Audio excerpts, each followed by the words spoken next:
క్రాంతి పేపర్లో మా రహస్యాలు బయటపెట్టిన ఆ అజ్ఞాత వ్యక్తివి నువ్వేనటగా. హాయిగా పెళ్లి చేసుకుని అత్తవారింటికి వెళ్ళక జర్నలిజాన్ని నమ్ముకుంటే నీకేం వస్తుంది బూడిద. అవినీతిని ఎదిరించే ధైర్యం వస్తుంది. మిగిలిపోయిన మీ బండారాన్ని బయటపెట్టి మిమ్మల్ని జైలు పాలు చేయించానన్న ఆత్మ తృప్తి మిగులుతుంది. ఓహో అలాగా. అందుకే నీ కలం గొప్పదో నా బలం గొప్పదో తెలుసుకోవటానికి వచ్చాను. రౌడీ బలం రాజ్యం చేయగలదు గాని ఆత్మబలం అన్ని వేళలా నిలబడదే పిచ్చి కోణం. ప్రజాబలం ముందు రౌడీ బలం నిలబడలేదు. ప్రజాబలం ఓటు వేసి ఒకే ఒక రోజు కావలసింది ప్రజాబలం. 5 సంవత్సరాలకు ఒకసారి, అంటే సుమారు 1800 రోజుల తరువాత మళ్ళీ ఓటు వేసే రోజు వస్తుంది. ఉదయం జరిగింది సాయంత్రం మర్చిపోయి మనుషులున్నంతకాలం, రౌడీజాన్ని చూసి తలుపులు మూసుకుని పిరికి మనుషులున్నంతకాలం మా జెండా ఎగురుతూనే ఉంటుంది. పొరపాటు. పెళ్లి కాకుండా శోభనం గదికి నడిచే రోజు నీకొచ్చిందని తెలుసా? నీ నీతి, నీ ఆత్మస్థైర్యం, నీ నిజాయితీ నీ శీలాన్ని కాపాడుతాయేమో ప్రయత్నించు.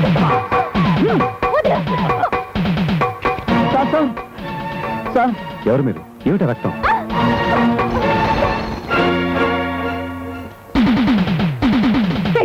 మర్యాదగా బయటకు వెళ్ళు.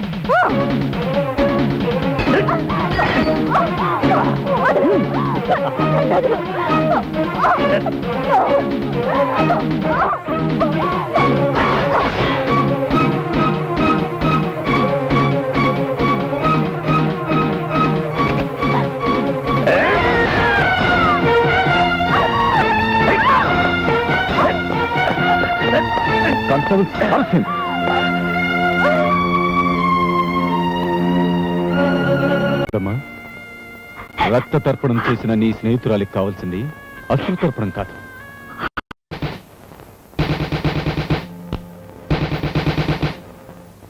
మీ పై ఆఫీసర్ అన్నావే, ఇదేనా?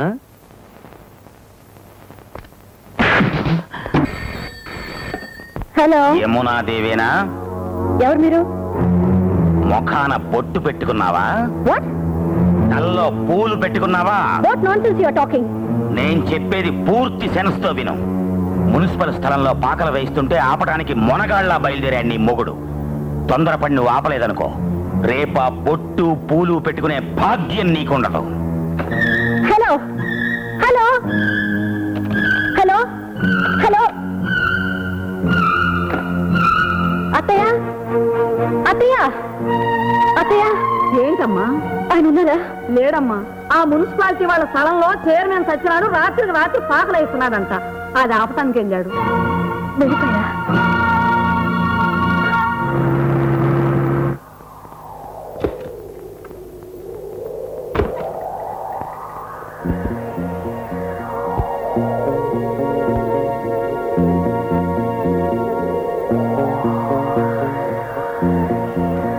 శుభరాత్రి కమిషనర్ గారు, శుభరాత్రి. ఇక్కడ పాకలు లేవు, రౌడీలు లేరు, కోర్టు ధిక్కారం అంతకన్నా లేదు. కేవలం ఈ గొయ్యి మాత్రం ఉంది. దాని కొలతలు ఎవరో కాదు, మీవే. ఆ కొలతలు నీకు సరిపోతాయి. అందులో నిన్ను పూడ్చి పెడతాను. నువ్వు అంతకి తెగిస్తే నేను పెద్ద మనిషిలా వెళ్ళిపోతాను.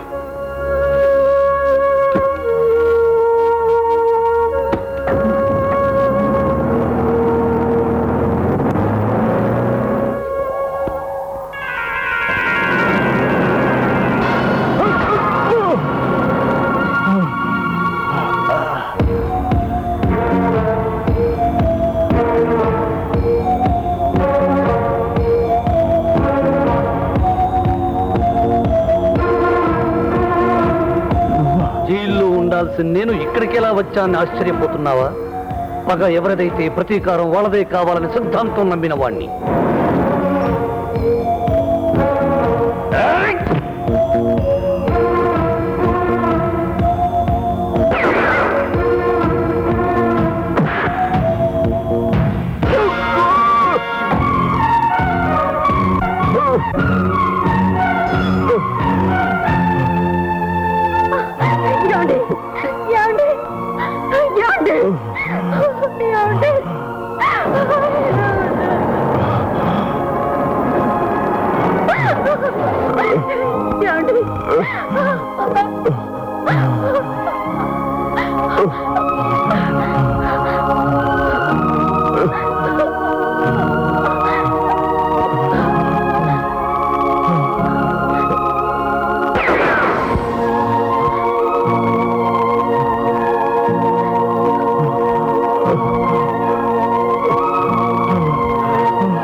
Hello police station.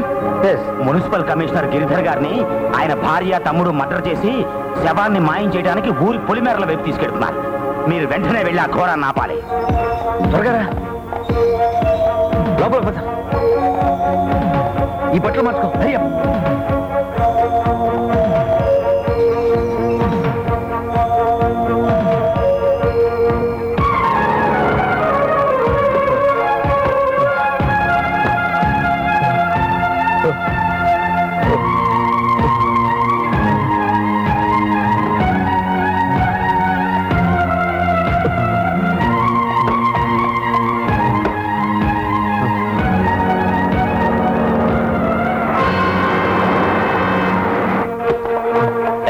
ఎవరు మీరు?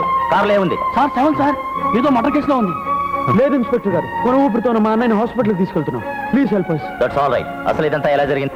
మున్సిపల్ చైర్మన్ తమ్ముడు పశుపతి నా భర్తని దారుణంగా పొడిచి పారిపోయాడు. పశుపతి జైల్లో ఉంటే ఎలా పొడిచి పారిపోయాడు? మిస్టర్, ముందు మేము ఎంక్వైరీ చేయాలి. స్పాట్ పదండి. ఇన్స్పెక్టర్ గారు, ఎంక్వైరీల తర్వాత ముందు మా అన్నయ్యని కాపాడుకునివ్వండి. నో రూల్స్ ఒప్పుకో. Car Tippu. Please let us go. కుదరదు. ముందు కారు తిప్పు. ఇన్స్పెక్టర్ గారు చెప్తున్నాను, మమ్మల్ని వెళ్ళనివ్వండి. నేను చెప్తున్నాను, ముందు కారు స్పాట్కు పని.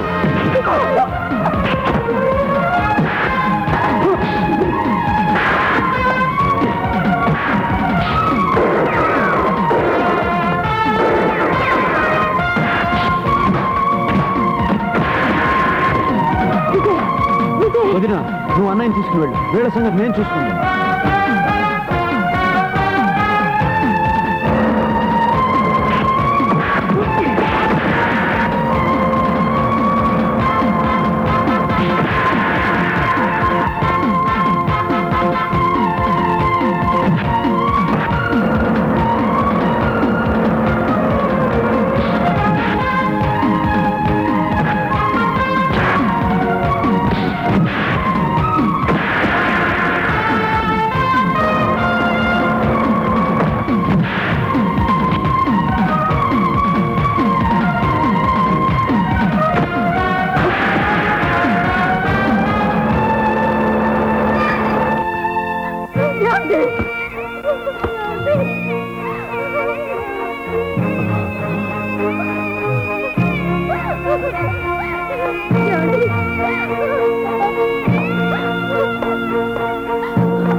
సారీ, ఇటువంటి కేసులు తీసుకెళ్లాల్సింది గవర్నమెంట్ హాస్పిటల్కి.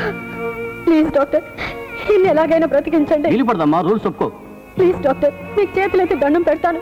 ఆయన కొను ఊపిరితో ఉన్నారు. ఇప్పటికే చాలా రక్తం పోయింది. ఏంటమ్మా చెప్పేది నీకు కాదు, అతనికి ఏమైనా అయితే మా మేడం చుట్టుకుంటుంది. ప్లీజ్ డాక్టర్, పసుపు కుంకాల కోసం అల్లాడిపోతున్న ఒక ఆడదాని ఆవేదన అర్థం చేసుకోండి. రూల్స్ ఒప్పుకోమని చెప్పి నా భర్త ప్రాణాలు తీయకండి. రూల్స్ వ్యతిరేకించినందుకు ఏదైనా శిక్ష అనుభవించాల్సి వస్తే అది నేను అనుభవిస్తాను. డాక్టర్ ప్లీజ్, డాక్టర్ ప్లీజ్, నా భర్తని కాపాడండి please.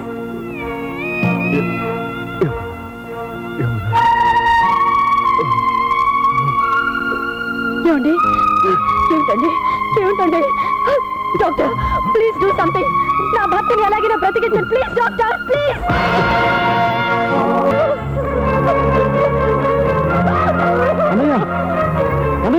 Nurse, police station phone చేయండి, లేకపోతే ఈ కేసు మన మీదకి వస్తుంది. డాక్టర్, మనుషుల్ని బ్రతికించాల్సిన నువ్వు ఒక నిండు ప్రాణాన్ని బలి తీసుకున్నావు. వైద్యం చేయకుండా ఆలస్యం చేసి నా భర్త చావుకు కారకుడు అయ్యావు. అన్నంటారేంటమ్మా? రూల్స్ పెట్టిన గవర్నమెంట్ అడగండి. డాక్టర్, నీ నిర్లక్ష్యానికి సమాధానంగా నిన్ను నిలువున నరికి చంపుతాను. ఏ రూల్స్ అడ్డొస్తాయో నేను చూస్తాను. విజయ్,